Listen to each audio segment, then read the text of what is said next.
शिमला में kabaddi association of Himachal Pradesh की ओर से आयोजित एक कार्यक्रम में मुख्यमंत्री सुखविंदर सिंह सुक्खू ने बतौर मुख्य अतिथि शिरकत की। इस कार्यक्रम में मुख्यमंत्री ने एशियाई खेलों में देश के साथ साथ प्रदेश का नाम चमकाने वाले खिलाड़ियों को सम्मानित किया। मुख्यमंत्री सुखविंदर सिंह सुक्खू ने कहा कि प्रदेश सरकार की खेल नीति में बदलाव के बारे में विचार कर रही है। उन्होंने कहा कि वह खिलाड़ियों की भावनाओं को समझते हैं। हर बात कहकर पूरी नहीं होती बल्कि कुछ करके भी पूरी होती। उन्होंने कहा कि खिलाड़ियों की जो भावनाएं हैं उन्हें सरकार ध्यान में रखकर जल्द पूरा करेगी। मुख्यमंत्री सुखविंदर सिंह सुक्खू ने इन खिलाड़ियों की मांगें जल्द पूरा करने के संकेत आज कबड्डी एसोसिएशन के द्वारा ये सम्मान समारोह उन बेटियों के लिए रखा गया था जो बेटियां एशिया में हमारा परचम लहराया, देश का परचम लहराया, हिमाचल का परचम लहराया। और मुझे खुशी की बात सबसे ज़्यादा ये है कि हिमाचल से कबड्डी में 5 बेटियों ने जाकर एशिया में हिमाचल की धाक को भी बना रखा और हिंदुस्तान के गौरव को भी बढ़ाया है।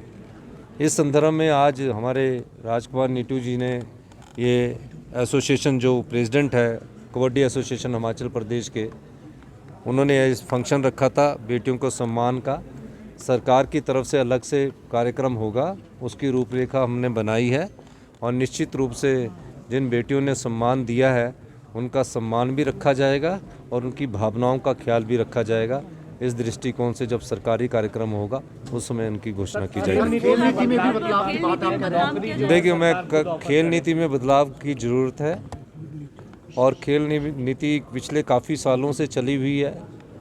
हमने नौकरी का कोटा तो रखा है, लेकिन कितने % को नौकरी मिलनी चाहिए उस दृष्टि से भी हमको सोचना पड़ेगा और ये भी देखना पड़ेगा कि उनके लिए सुविधाएं क्या देनी है। बेटी अपने दम पर तो काम कर सकता है, पुरुष भी अपने दम पर काम कर रही है, अपनी मेहनत से कर रही है, लेकिन अगर हम उनको और अच्छी सुविधाएं दें तो वो आगे आ सकती है। इस पर मैं खुद भी विचार कर रहा हूँ और खुद भी मेरी मीटिंग्स होगी और जल्दी ही हम खेल नीति में बदलाव करेंगे और खेलों में सुधार के लिए और अच्छे कदम उठाए जाएंगे। सर, क्या माने कि अब बेटियों को बाहर नहीं जाना पड़ेगा, हिमाचल में अच्छा मान सम्मान मिलेगा? निश्चित तौर पर बेटियों को अगर बाहर जाने की जरूरत पड़ रही है तो थोड़ा सा तो हमें भी सोचना पड़ेगा ना। सर, बर्फबारी का दौर भी शुरू हो गया है, क्या अभी तक आपके पास रिपोर्ट नहीं है? देखिए, 50 साल में पहली बार ऐसी आई, हम उससे उठे हैं। अभी आर्थिक तंगी के बाद भी हम उससे उठे हैं और मुझे खुशी है कि मैं सभी प्रशासनिक कर्मचारी अधिकारियों का धन्यवाद करना चाहूँगा कि जितनी तेज़ी से कार्य हुआ, ये आप भी देख रहे हैं, उतनी तेज़ी से कार्य बहुत कम जगह देखने को मिलता है। लेकिन जिस स्पीड से हमने काम किया, चाहे सेफ का सीजन लगाने की बात थी, चाहे सड़कों को दुरुस्त करने की बात थी, हमने पूरी तेज़ी से काम किया। और आज जो बारिश हुई है रेगुलर बारिश है, इससे कोई ज़्यादा फर्क पड़ने वाला है। हाँ, मंडे मीटिंग में आज मैंने सभी अधिकारियों की मंडे को मीटिंग लेता हूँ सुबह 11 बजे से। वैसे मैंने इस कार्यक्रम में 11 बजे आना था, लेकिन मंडे मीटिंग का मुझे पता नहीं था। मंडे मीटिंग में आज हमने फैसला किया कि आम लोग और गरीब लोगों के इंतकाल नहीं होते। 25,000 के करीब लोगों के इंतकाल फंसे हुए हैं।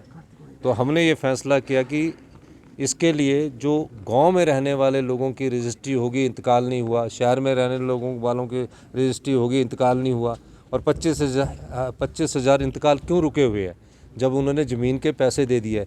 तो इस दृष्टिकोण से हमने 30 अक्टूबर को इंतकाल अदालत का आयोजन किया जाएगा और जितने इंतकाल बचे हैं 25,000 से जितने उस दिन हो सकते हैं उनको कम किया जाएगा और उसके बाद और जो इंतकाल बचे होंगे उनको धीरे धीरे और कम किया जाएगा ताकि आम आदमी तक सरकार के जो कार्य योजना वो पहुँचे। इस इंतकाल अदालत के लिए दिशा निर्देश जारी कर दिए गए हैं।